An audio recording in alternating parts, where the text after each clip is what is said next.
Today I wanted to share some tools for regulating and resetting your nervous system. I find that the fact that we are human beings living in a body with a brain and a nervous system is really one of the biggest barriers we have to being in our highest vibration and living from our soul frequency most of the time.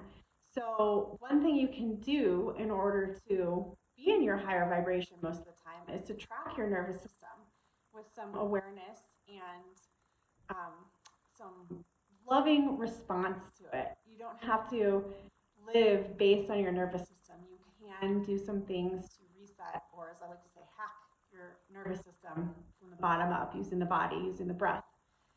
So I'm going to teach some of my kind of like quickest, easiest tools first that are things you can even use when you are like in a public setting or around other people, so you don't have to worry about looking funny doing some of my bigger exercises. So one of my very most simple things is to tuck your chin. So we have this nerve called the vagus nerve. It's actually two nerves. It's coming from the midbrain, moving down the body. It touches all the main organs at the front of the body, and then comes back up. It's connecting and communicating in that kind of body-brain connection way. But what happens is when you react to a threat or to a stressor, it can get kind of like an alarm that keeps going off and triggering too easily. So to reset your vagus nerve, what you can do is to do anything that's like a chin tuck. So that's as simple as just tucking your chin to your chest and just kind of breathing. I think I usually kind of put my hand on my high heart too. All the way to a bigger move that's a forward fold would be a gentle bending over and touching your toes, or if you are familiar with yoga, doing something like a child's pose or an embryo pose, or anything that folds you forward without too much stress or pressure. But if you're even just in conversation with somebody, you get kind of triggered, you can just sort of look down and tuck your chin and take a couple deep breaths, and it's not all that strange to do that. Excuse me. Another thing you can do, this has to do with crossing the midline of your body. So this has to do with connecting the right and left hemisphere of the brain.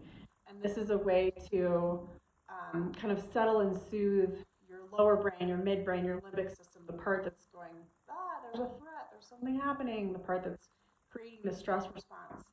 So how you can cross midline is basically anything where you're actually physically crossing the body or doing something one-sided and balancing it out.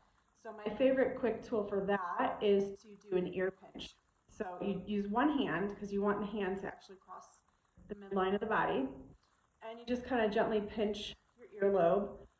If you're around other people, this can just look like you're fixing an earring or something. And you just go back and forth, maybe a couple times. You just want to pinch hard enough that it's just sending a signal to kind of get the attention of your brain. That's kind of how it is. And you're getting the attention from different sides of your body. And that's what creates the bilateral stimulation or connection. Some larger ways of crossing midline include standing on one leg. You can scoot back far enough to do it. So if you stand on one leg and raise the opposite arm, it's kind of like standing in mountain if you know yoga poses, but just with one arm. And then just switch, do the other side, other arm. This is my favorite. Big moves like this that cross midline are actually really like quickly shift your stress hormone mix in your mind. So this is a really good one. This is also really grounding. Anytime you're balancing on one foot, you are sending a message up the spine that you're safe.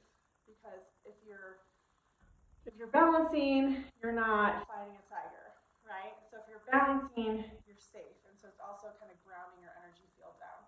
If it's hard for you to balance, you can also lean against a wall behind you. And the last way of working with resetting your nervous system is through your breathing.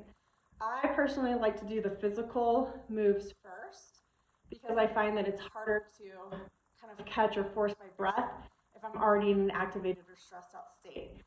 But the body kind of hacking bottom up tool muscles kind of help me get my nervous system in a better spot, and then I'll kind of add in the breathing. You can also include breathing with any of the exercises that I've taught so far. So the quickest way to extend or expand your breathing is to